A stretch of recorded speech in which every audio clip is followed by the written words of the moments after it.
Hello and welcome to the Slumbering Soft Book Nook, a podcast about all things books, publishing and more. My name is Emma and today my guest is Sanne, otherwise known as Booksandquills. Sanne is a freelance digital producer and booktuber. Now before we get started, please take the time to like and subscribe to our YouTube channel, or alternatively you can leave us a review on Apple Podcasts. It will really help our podcast grow. Now on with the show. Thank you for coming on the podcast today, Sanne. Thank you so much for having me. You're very welcome. So first things first, can you tell us about your current role? Of course, I am a freelancer, and the way I usually describe my job is that I am a social media producer and consultant, but I'm also an event chair, and I have a YouTube channel called Booksandquills. So you've got a very varied load of job titles. Yeah, a bunch of different things. Wow, so how do you sort of stay organised? I have a lot of spreadsheets, I have a lot of to-do lists. I don't quite do like full-on bullet journaling, but I like having lots of little notebooks where I keep track of everything and try to manage my time as well as I can. Excellent. So, kind of going on to your freelance work, what would you say that the main sort of aspect of your freelance work is? I know you said about your social media editor. What would you say that normally involves on a day-to-day basis? So I offer a bunch of different services, and they're all things that I've either done before as part of my YouTube channel or as part of my previous roles in publishing. So it involves video production and editing, a bit of presenting on camera as well, because that's obviously something I do on my YouTube channel, but also running social media day to day for people, doing strategy, doing a bit of photography as well for either Instagram or other purposes. So I recently did photography for a lovely new co-working space for authors in London, so that was really great. And then I also do influencer outreach. So if a publisher wants to send a book to Instagrammers or maybe people they haven't reached out to before, I can help with that. Sounds great. So what would you say the most important skills are applicable to your current roles? So a lot of it is organization. I think a lot of jobs come with a ton of admin, and freelancing is definitely one of those. For me, it's also having a really good knowledge of the community and the market that I'm working in. So for a lot of jobs that would be publishing, so knowing what is popular, what kind of tone of voice really appeals to people, what kind of imagery appeals to people. And then the other part of it is the creative side. So it's the more technical skills like video editing and photography. Oh, and Photoshop and things like that as well. Yeah, I think definitely Photoshop and InDesign are becoming very sought after skills in the publishing industry now. And I think most people, they tell people, like, if you just know a little bit, it goes quite a long way. Would you say that would be the case with sort of roles that you've learned, how sort of learning certain programs has helped you, obviously within your publishing background and now you're freelancing? Would you say that is applicable? Definitely. So I started out in publishing at Hotkey Books I think it's about 6 years ago now, as a digital coordinator. And after that, I worked at Penguin Random House UK, at Penguin Platform, which was online like social media platforms for teenagers. And I worked there as an audience development manager. And in all of those roles, I did video editing, Photoshop, and creation, but I also worked with designers. So it wasn't always the case that I was the person in charge of doing design, for example. So I think very often it can be a plus if there's certain things that you can do yourself, because sometimes that could be quick, sometimes it's something easy. But I definitely think that there's also space, especially in the bigger companies, when there's budget for it, for freelancing things out. Yeah, wow. So, yeah, I mean, learning skills within publishing is obviously sought out. When you look at the job description of anything you want to go for, you're just like, where do I need to begin? And it can be quite a tricky step, isn't it, to find the first place to start teaching yourself skills? Definitely. I think it's funny because there's a lot of things that you wouldn't even think are a skill that you kind of need to know when you're basically in any office job. So for me, I'd never used Outlook before when I went into my first publishing role for email. So that was a bit of a learning curve, just trying to figure out how to book meetings and add invites to people's schedules. You wouldn't really think about that beforehand, I guess. And then also just Outlook, Excel, which is another one that I thought, I know how to use Excel, but there's a lot of levels. to Excel that people might not realize. So I think those are really good starting points. Just, being able to use things like Word and PowerPoint and Excel.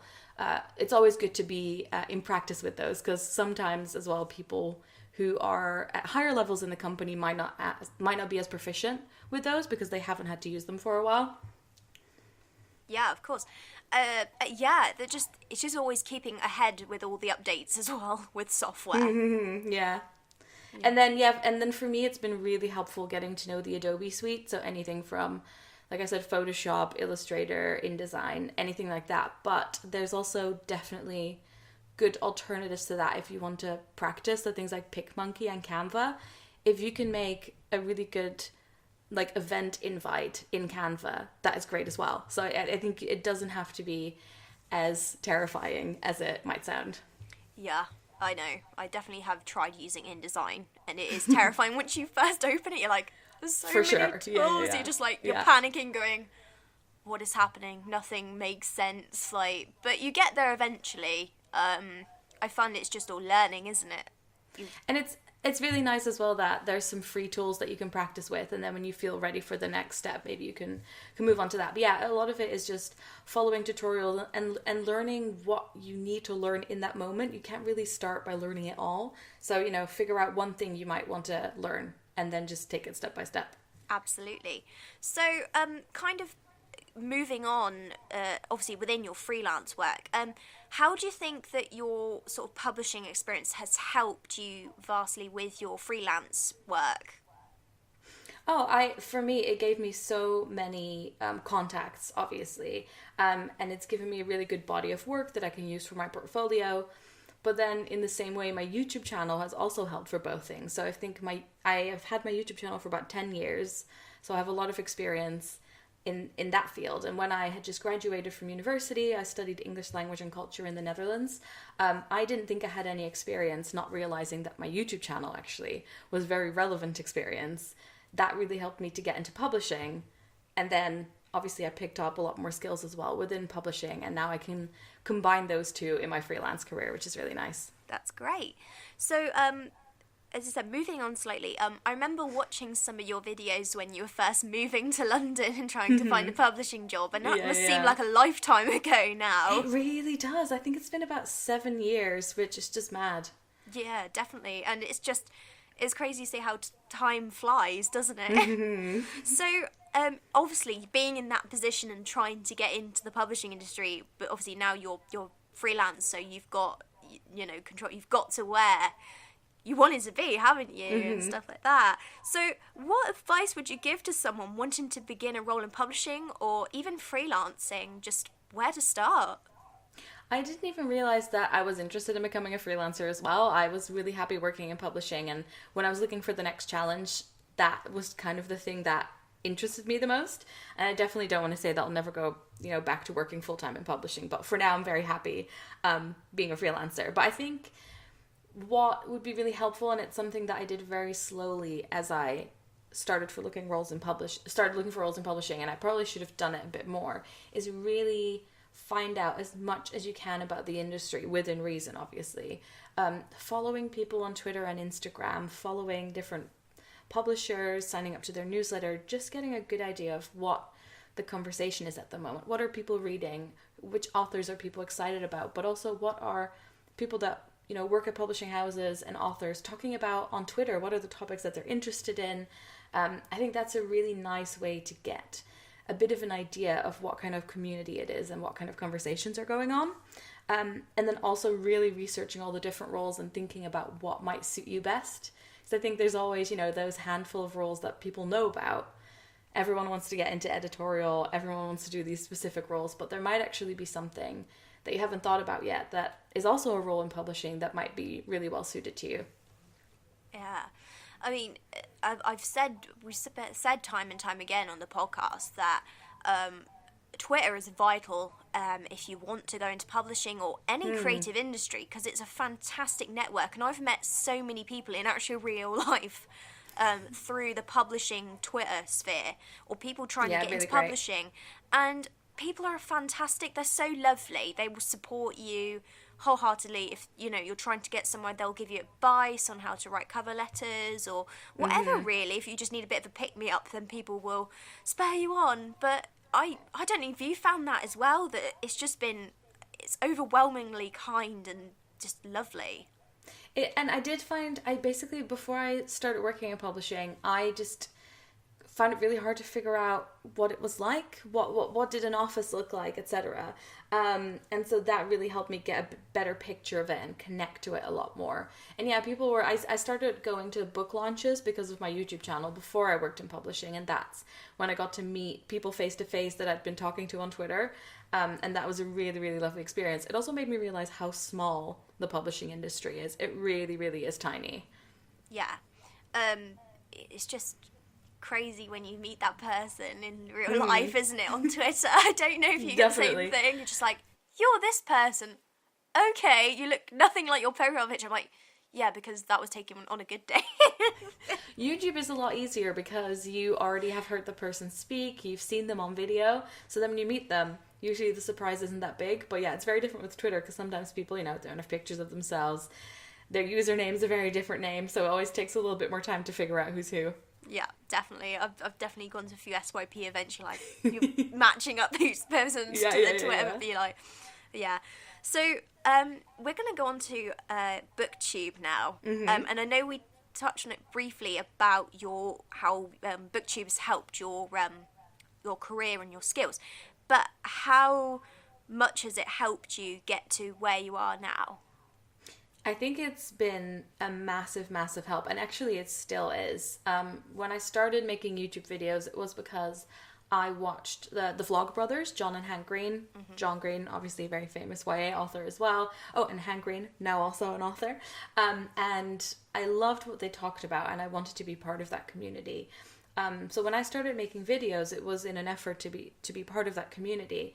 And I also started talking about books because that was one of my biggest hobbies. So that was a bit of a no-brainer.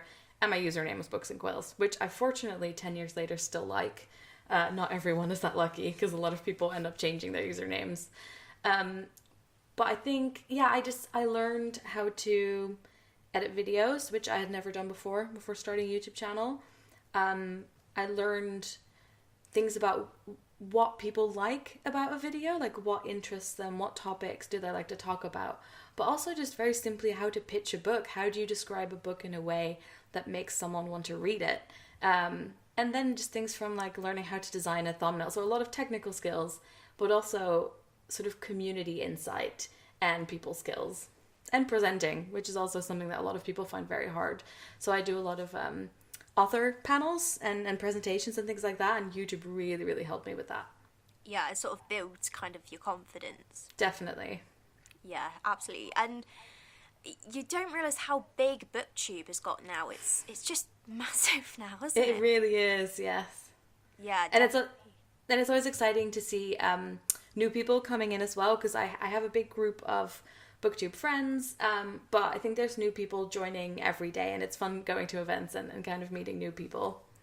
Yeah, as I said, because a couple of years ago, it's still a relatively new space, a bit like Bookstagram. It was, I've said to I've talked to a Bookstagrammer a couple of weeks ago, and she's saying that it's still quite small, but it's getting quite a big following. There's sort of people within it that are quite big within that particular area. So more people do it, and it's just a market, I guess, a bit like blogs and how big that got. It's definitely a growing thing. Yeah, and it's great to see that also publishers are becoming more and more aware of it. I've done some really great collaborations with publishers, but I feel like there's also still a lot of learning to be done, maybe on both sides, on like what the best ways are that we can work together as like two different industries. Yeah. Yeah, it's just, with all the hashtags and stuff, is just using it to, how publishers are using them as well to get influencers, obviously, on sort of the publishing of books. And you see some great campaigns, definitely on Instagram. Yeah. So yeah, talking about Booktube, what advice would you give to someone who maybe wants to start a Booktube channel, or even, a Bookstagram or anything like that? What advice would you give to them? I think my main advice is you don't have to make something that reflects what someone else is doing. I think very often it's easy to think, oh, I really like that person's channel, so or Instagram, and I want to try and make it like that. And I think very often people will follow you because they love the unique way that you do things, or your taste in books, the way you talk about them. And so it might take a little bit of time to figure out what that is for you. But I think that's quite an important thing, and kind of finding the thing that you're passionate about. And that is also the way that you can keep going. People often ask, oh, it's been 10 years. Do you still enjoy making videos? And the reason I still enjoy it is that I'm talking about the things that I love, and I've very much tried to stick to doing what I love rather than being led by other people, if that makes sense. Finding your niche. Yeah, exactly. Yeah. Because as I said, everybody has got their own way of presenting their enjoyment of books. Yeah, definitely. Yeah. So, kind of talking a bit about going back to Booktube, what do you think is next for the Booktube community? Oh, that's a really hard question. And it's hard to predict as well, because there's always going to be, fun new tags, fun new ideas, hopefully lots and lots more people joining. I think as a community, we'd love to see as many perspectives as possible, as many like niches and genres as well. I remember being on a panel about Booktube, and someone said, oh, I really want to do a channel where I talk about library books. And that's amazing. And someone wanted to do a channel specifically for picture books, and that sounds amazing. So I think, getting as many people to be part of the community as possible. And I know there's already a few meetups and things that happen in London, but I think it's great as well for people to get together and kind of get to meet each other in person. Yeah, there's a sense of community with the sort of Booktube crowd. So you've got that reach. And then you can also, people probably make loads of friends from it as well. Oh, definitely. So all the friends I have, I've made through, not all of them, I guess, but most of the friends I have in London, I've made through YouTube, mostly because we watched each other's videos and then we got a chance to meet up. Or just because we had spent ages talking over Skype or talking on Twitter, and then had an opportunity to meet each other in person. And I always love when I go to meetups and people are there for the first time. It's their very first meetup, the very first time they're meeting sort of like-minded people that do the same thing that they do on the internet, and that's so lovely to see. Yeah, I remember going to a couple of events, or I've seen people at events that go on their own, and they're just like, can I hang around with you? Or, they're nervous, and you're just like, yeah, come on, it's fine. And it's just nice to be in the same sort of situation as everybody else. Like, if you're going to an event for the first time alone, I wouldn't say if it would just go for, like, if you're like really shy, or people are all in the same boat, so just go for it if you can, because you're not alone. Definitely. I hosted a lovely book club yesterday for The Testaments by Margaret Atwood. And when I sort of said that was happening, I said, please, if you can't find a friend to come with, please come by yourself. I promise you'll make friends on the evening. And every single person that showed up was there by themselves. And it was so nice because it meant that everyone was totally open to chat to each other and make new friends. So that was great to see. That's awesome. I just love stories like that. It just makes you feel so like, oh, that's so I know, cool. It's nice. It's hard to get a friend to come along to a book club because then they have to, buy a ticket and read the book as well. So it's, that's definitely one of those things that you can go to by yourself and make lots of friends when you get there. That's great. So, here's the tricky final question, which I don't know if this is going to be a problem for you, seeing as you read loads of books. However, you can take it as you will. Finally, what is a book that you have read recently that you would like to recommend? Can I give two? Is that allowed? You are absolutely allowed to do that. Okay, great. So first is one that I read a little bit longer ago, but whenever someone asks for a recommendation, that's the book I give them. So I'm going to continue that. It's Educated by Tara Westover. I don't know if you've heard about that one before. I've literally just seen it on Twitter today. Oh, great. That was convenient. So the paperback is out now, and it's a memoir, but it almost reads like fiction, and it's about a young girl who grows up in a family in rural, I always forget what state it is. Is it Utah? I'm not quite sure. But basically her family, they're kind of doomsday preppers. So they're preparing for the end of the world. She is like raised in this very particular way with these certain beliefs. She doesn't go to school. She doesn't have a birth certificate. And it's about her journey to figuring out what else is out there in the world and sort of breaking apart from her family and figuring out what she believes in and what she doesn't believe in because she was raised in this very particular way. And you follow her whole story, and I actually saw her speak at the Lush Book Club, and it was just incredible, and I raced through that book, so I think that's really fantastic.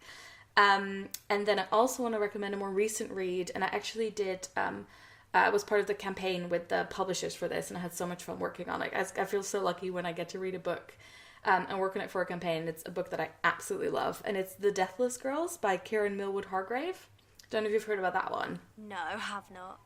So that is a YA, I guess it's a retelling. It's more sort of a story from a different point of view. It's about two sisters, and they're from a traveller community, and they get kidnapped and brought to the kitchens of this big castle, and there is a lord visiting, and this lord might be a little bit reminiscent of Dracula, because it's actually a retelling from a different point of view of the story of Dracula, but it's really beautifully told. If you love like a gothic story, a good Halloween read, it's really nice, but also just the relationship between the sisters and like the gorgeous way in which she describes the forest and the dark castle, I really, really loved. Yeah, who doesn't love a good gothic novel?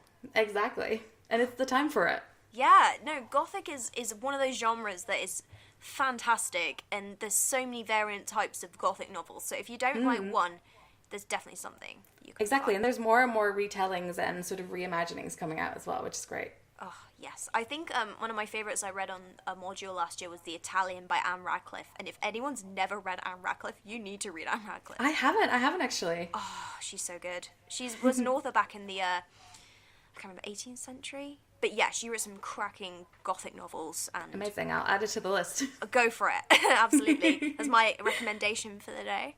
Thank you. No worries. Well, thank you so much for coming on the podcast today. I really appreciate it. Thanks for having me. You're very welcome. Thank you. Bye. Bye. That's it for this week's episode. Thanks for listening. You can follow Sanne on Twitter at Booksandquills. If you'd like to get involved with the podcast, you can get in touch through Twitter at novelm16 and use the hashtag Slothcast, or you can send me an email at summerslothbooknook@gmail.com. You can view our episodes on YouTube or listen on Podbean or Apple Podcasts, all under the name Slumbersloth Booknook. You can also follow us on Instagram to see our episode trailers. Don't forget to like, subscribe, and share. See you next week. Bye!